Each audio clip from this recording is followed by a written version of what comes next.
Hey everybody, welcome to Sandy Treasures. Today you're watching part 2 of the Mermaid and Turtle, and as I said on the first video, if you already watched it, that I promised there's something very special at the end of this video. And it is definitely environmental, and it's going to put that extra oomph to the environmental awareness subject. And what inspired me to do this painting, let's say many years ago, I don't know, maybe like 7 or 8 years ago, I went to the beach thinking I was going to pick up a whole bunch of seashells, cool seashells, after a tropical storm. And when I got there, the beach was so littered with plastics, like forks and straws and plates and cups. I mean, there was even condoms and toothbrushes. It was just kind of crazy. And that was like such a sad, thing for me to see, because I live here on the coast and usually it's very beautiful.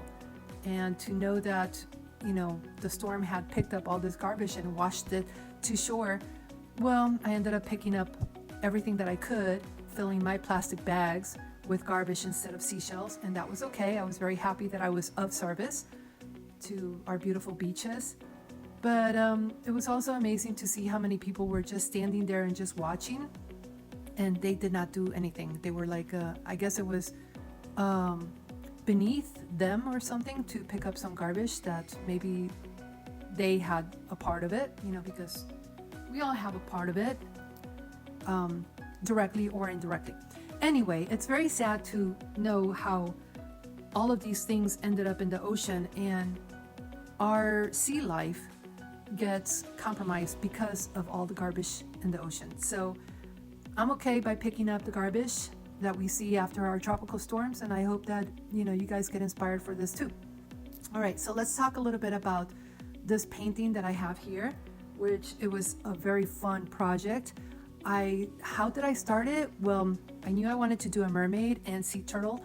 I was not really sure which way, and so I just kind of like thought about it a little bit, and I literally just did a few sketches with pencil where things were going to land, but I really didn't have a reference material. I should have, because I'm not that great, but I should have had a little bit more reference material, because I did go back and forth with some aspects of it, especially like where the shadows and the highlights end, right? So a lot of times I had to also go to the mirror and look at myself and put the lighting in a certain direction to imitate what I had going on with my mermaid here, like shrugging the shoulders. That was one of the things that I did quite a few times, shrug my shoulders in the mirror and took a picture and then went back to the painting board, right?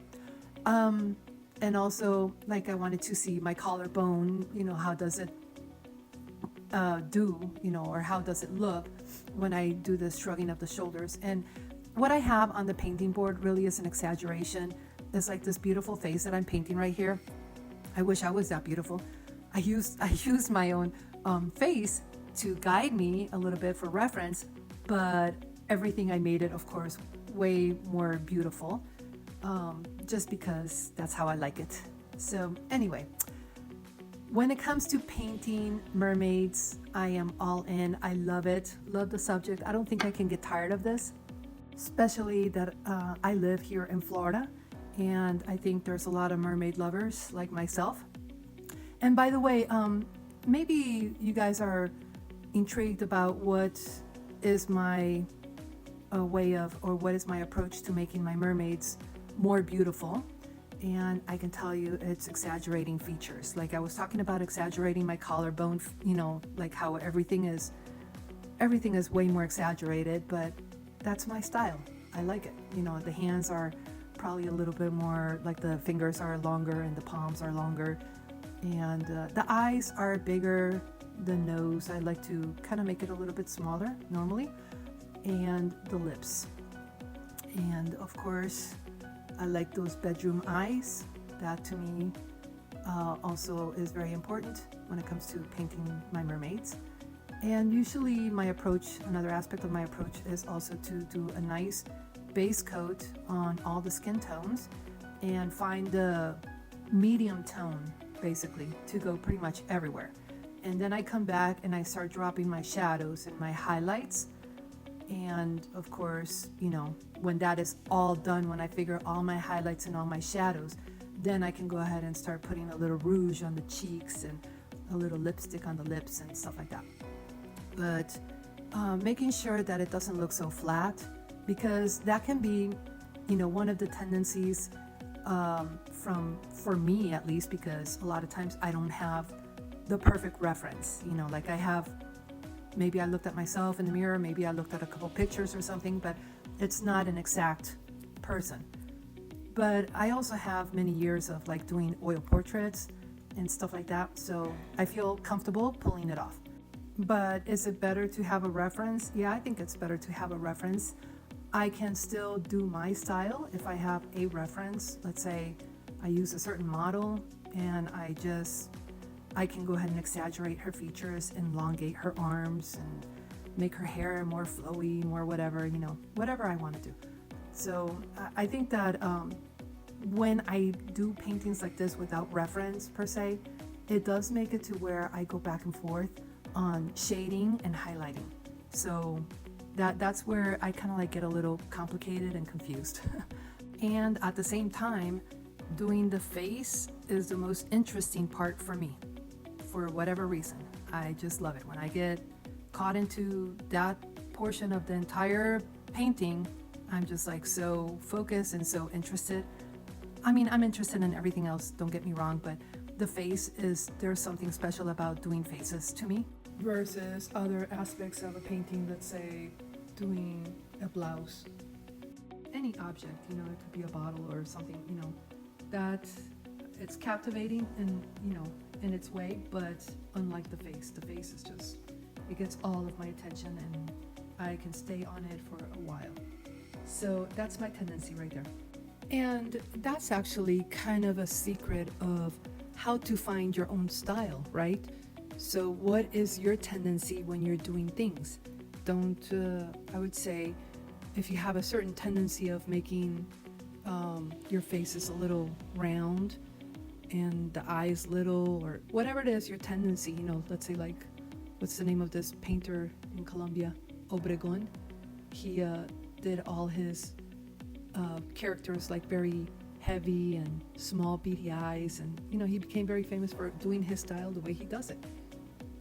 So some people didn't like it, but I think that eventually it was charming to see his style come through over and over, and I think that is the secret to developing your own style of painting, is to take that tendency you have and emphasize it and continue doing it over and over. And that is how you have your original style. You are the original artist with your own original style.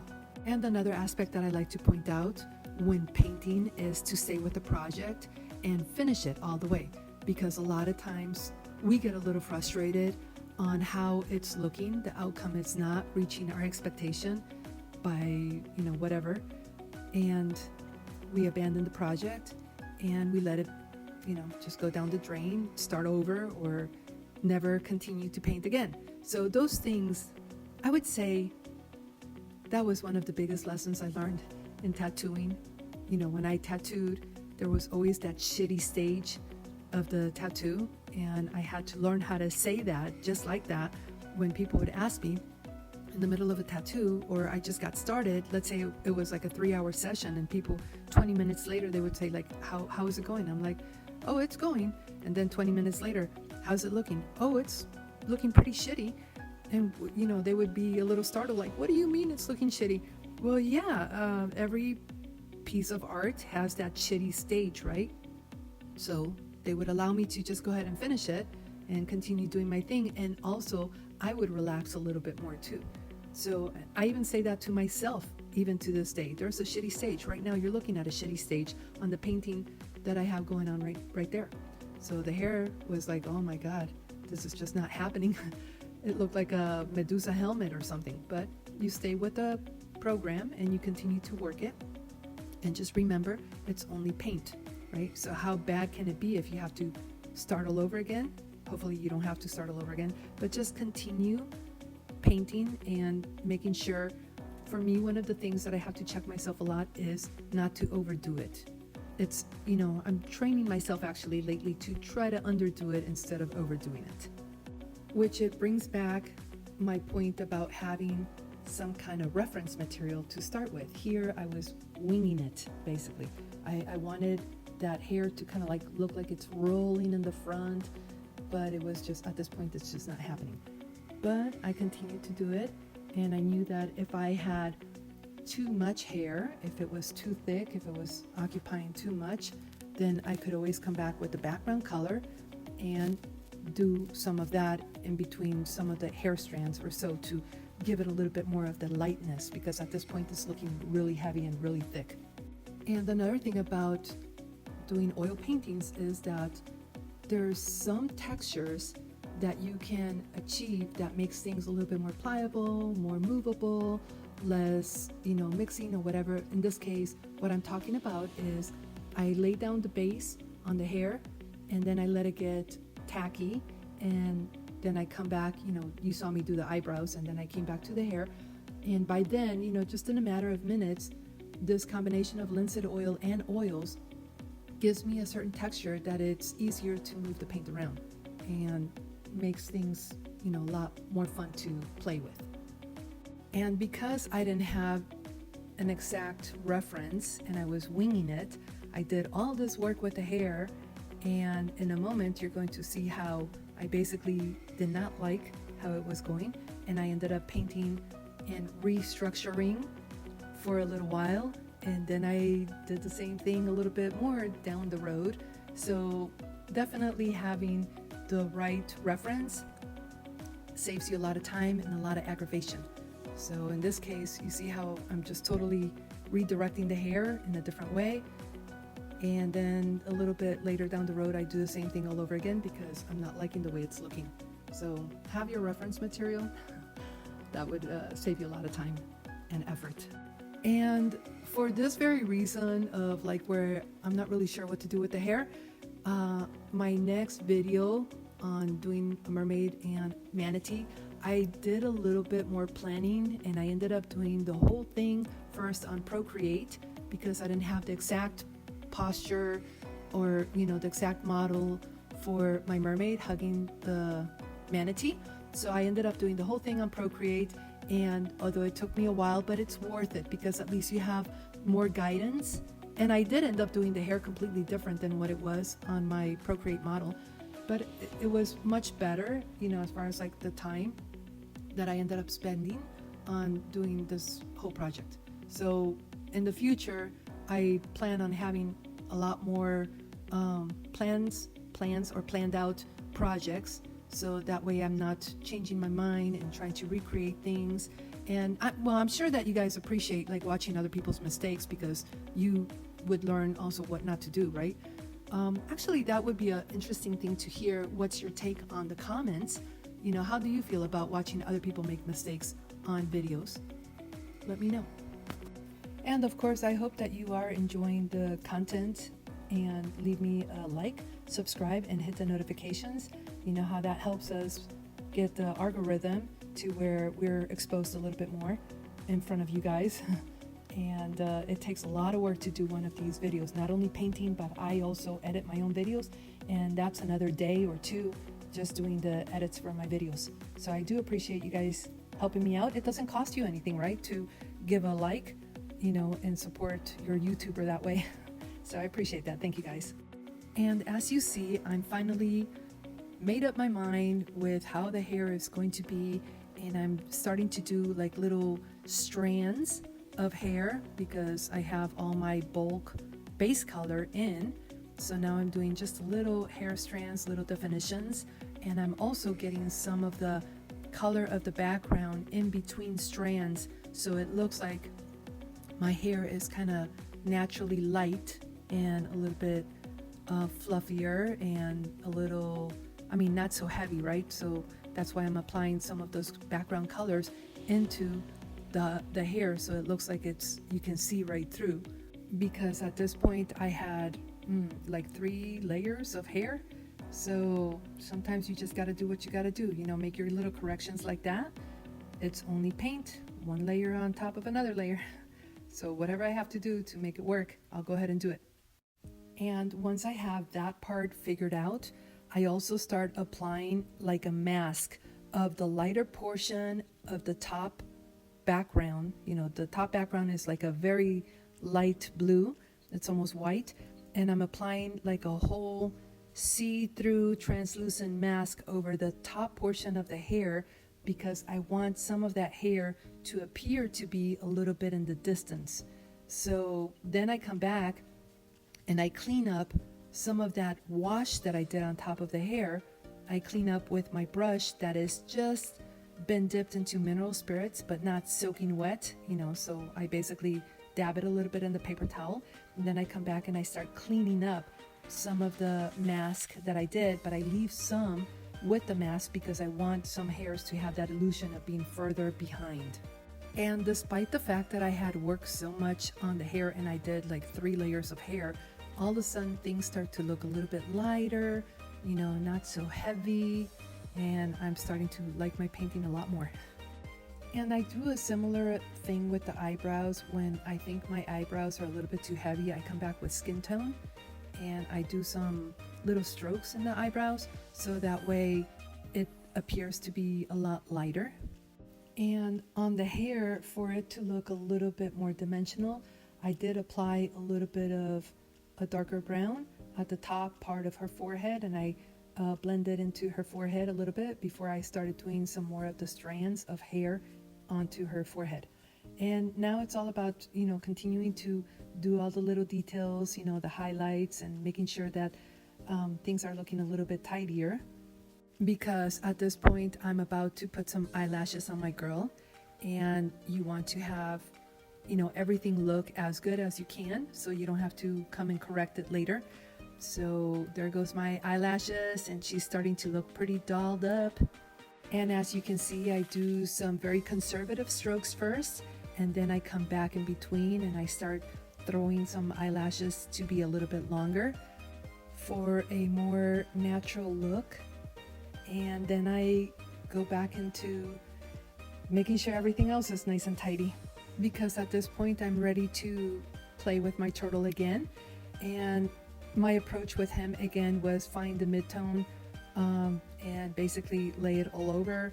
And I did my patterns. This was a mistake too, you know, I should have, once I had the base of, let's say, the flippers, which is that yellow ochre on one end and then the lighter, brighter on the other side of the flipper. Instead, what I did is I had to do these spots twice, so that I'll keep that in mind too for the next round. It's not like I haven't done turtles before, but sometimes I get like so excited about the project that I have a hard time stopping myself, even though I know I'm going to have to repeat a portion of it. So I have to check myself on that little aspect. So notice how the spots have also like a gradient of colors. It goes into like that brick red, into a brown, and sometimes into a black color, or even a washed up brown. As you see, they're not all like just, you know, the spot with just one dimension. It actually has a little bit of dimension, all of these little spots. So it makes it more interesting. And for Mr. Turtle, I do have a reference material, and I'm not going exactly to the T because I free-handed the sketch, and I just, you know, worry a little bit about the copyrights and don't want to make it exactly identical. So free-handing my turtle with reference and doing the spots where I think they are, but you know, of course, they're probably a little shifted. If I went ahead and put both pictures, like the one I created and the one that was my reference, it probably would be very skewed, and I'm okay with that. I want it to be a little different than the actual reference material that I got it from. And I also want to let you guys know that I had another channel. I still have it. It's called Sandra's Art Studio, and I had this video which it was kind of like divided into, I think it was like 8 segments or something like that. So every time I did a session, I went ahead and posted a video. At that time I had a gift shop in downtown Jensen Beach, and so it was, you know, between taking care of the shop and doing paintings and stuff like that, it's like I had to do whatever I could do. And at that time I was just doing that, like a session and then posting it. So I had all the videos like in 8 sessions, And here I opened a new YouTube channel. It's called Sandy Treasures, the one that you're watching. And I really love all that work I did with all the good, the bad, and the ugly. And I wanted to show it off. So, all that work I did on Sandra's Art Studio that I kind of abandoned because it was not really getting any interest. And I already had so many years of going at it. And I figured my algorithm was so messed up from the beginning. By the time I realized that the way I was loading my videos had everything to do with the exposure, and I already had like 6 years of not really knowing what I was doing, just knowing at the very beginning I was not even knowing how to load a video. I was depending on somebody else to do that. But then later I learned how to upload my video, and there's a lot more to YouTube than just loading the video. You gotta know, how are you going to channel this channel? Who is going to watch it? Is it going to be for kids? Is it going to be for artists? Is it going to be just for entertainment? Who is going to watch it? So I had no idea about all these settings until like 6 years after posting all my videos on YouTube. So I'm recycling this one piece that I did, and I had it on Artistic Sandra. So that's why you see Sandy Treasures with the purple background that is covering Sandra's Art Studio. And that was another thing. I lost my originals because Google one day just took all my pictures, and not only did it scramble them, but it lost some of them, and I could not recover them. So I'm not really into Google Cloud. I really don't like that feature at all. Anyway, I just had to let you guys know what the story was with Sandy Treasures and Sandra's Art Studio, and how sometimes you see some letters that are peeking in the background of Sandy Treasures, and that is the reason why, because I'm recycling this video from Sandra's Art Studio. And for me, when it comes to technology, I never thought that I was capable of doing all the things that I'm doing now, like, doing these video edits. I'm almost 60 years old. I'm 58 this year, and I didn't grow up with technology. And for me, technology was always like my major handicap. I mean, I just couldn't understand whatsoever, but I finally took it upon myself to not let myself get cornered when it comes to technology, and learn as much as I could. And here I am, doing my own videos, editing them, uploading them onto YouTube, and hopefully this will get me somewhere. Because my dream is to have a platform like YouTube and be able to paint, communicate with people that are like-minded, that care about arts and things like the environment. And hopefully this will get me where I want to, but if it doesn't, it doesn't matter, because I'm still enjoying what I'm doing right now. Every day I wake up, I'm waking up very happy. I'm like just about clicking my heels of how excited I am on the everyday basis, because putting out my videos and talking about subjects like environmental awareness and art are so up my alley, and makes my day. So if I don't get anywhere with YouTube, it's a win-win anyway, because I'm doing what I like to do right now. I'm very happy about that. And for whoever's listening to this video, watching this video, I appreciate that. So back to the painting, as I did a lot of talking about what's going on behind the scenes. And now that we're looking back at the turtle, it's coming along pretty good. What do you guys think? So you stay with the program, and then all of a sudden, boom, you have your turtle. Or at least that's what it is for me. At the beginning, it doesn't seem like it's going to come out, but you keep adding those little details where you think it's going to need it, and you have your project like almost finished. So that's where I am with this project. I'm really happy about how he's coming along, and I'm almost at the point where I'm going to do that little special something that I was talking about at the very beginning of the video, because this is environmental and I need to reach as many people as I can with this subject. And I hope it doesn't make people cry, but you'll see at the end. Oh, by the way, those lips, I had a friend of mine say, she looks a little too harsh, and I was talking with her about how what I really want is to make her look very young and very innocent. And so she made a comment, my friend made a comment, that maybe that lipstick is just too red. So eventually I changed that one too. And it says thanks for watching up there because, like I said, I'm recycling this video from Sandra's Art Studio. And that's why sometimes you also see subscribe and like so many times during the video. Also know that because this is the end of one session and also the end of one of the videos that I had on Sandra's Art Studio, that's why you're seeing the formatting of thanks for watching in the middle of a video, is because of that, because I'm recycling Sandra's Art Studio videos, trying to do so without eliminating too many sections of the original video. I think that there's a feature with AI where I could have eliminated some of those words, but I am not knowledgeable when it comes to how to use AI in that way. And maybe in the future, maybe eventually I'll be able to use even more of Sandra's Art Studio videos that I did back then. But anyway, back onto the subject. Now that I'm working on the hand here, right? So this is another one of those that I had to kind of like take a picture of my hand with certain lighting and go back and do it on the board. And it's fun. I think it's challenging, and I'm always up to challenges. The thing about this hand too that throws me off a little bit is because I know that the turtle is on top of the hand and there's a shadow that the turtle must have casted, and I don't have that in this picture, but I do the best I can because I think that I have something special going on here.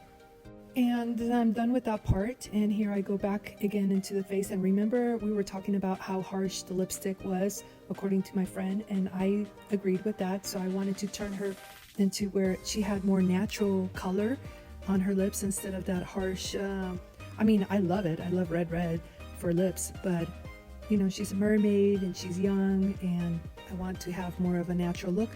So here I'm trying to tone it down with the red, but also some skin tones mixed in, as you see. And if you guys have an opinion about whether it should have stayed the more bright red or what I'm doing to it right now, which is your preference? Which way would you have gone? I want to hear that in the comments, so let me know. Alrighty, you see, that makes such a difference right there. It's like, oh my God, you can change anything in a picture just by mixing a little bit of this and that, and boom, you have it.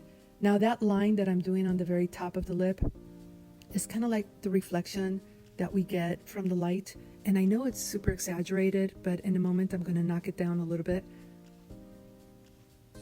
But I really do like the way it's looking so far. I'm really excited with it. And as I'm editing this video and I'm watching what I'm doing, I feel like I'm learning just from watching what I'm doing on this video. It's so fun.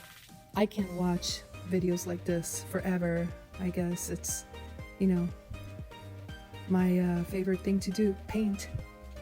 So I really like how I'm doing the shadows around her nose and how it's all coming together with a lot more definition and giving those highlights in those areas that it just seems to bring the whole picture together, and it seems to I don't know, make her more radiant is the word. So I really like watching this part, I guess. I hope you guys are enjoying it too. But you see like the little highlights that I'm putting right on her eyes? That to me, those little highlights on the nose, the eyes, under the nose, all of those things, they really do make the picture like come more to life. So sometimes the hardest thing is like just knowing where those highlights are going to land, right?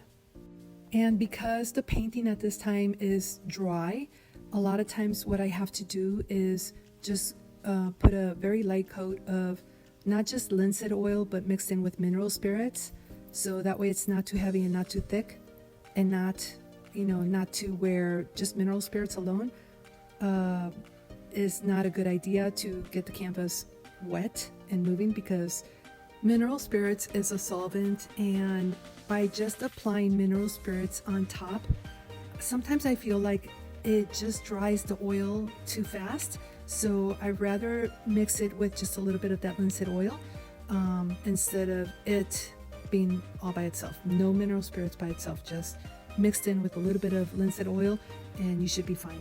And of course, I want to remind everybody that if you do give me a picture of yourself, I can turn you into a mermaid. And what I do is I use your picture and make a doll version of yourself, and I surround you with your favorite characters. I have a standard skin board I use, like this one, that I basically add 5 of your favorite creatures. Like it could be a turtle, it could be a couple of manatees, it could be a jellyfish, it could be a seahorse, you name it. So I surround you and we talk about how you want to be. Do you want to be hugging the turtle? Do you want to be saving a manatee?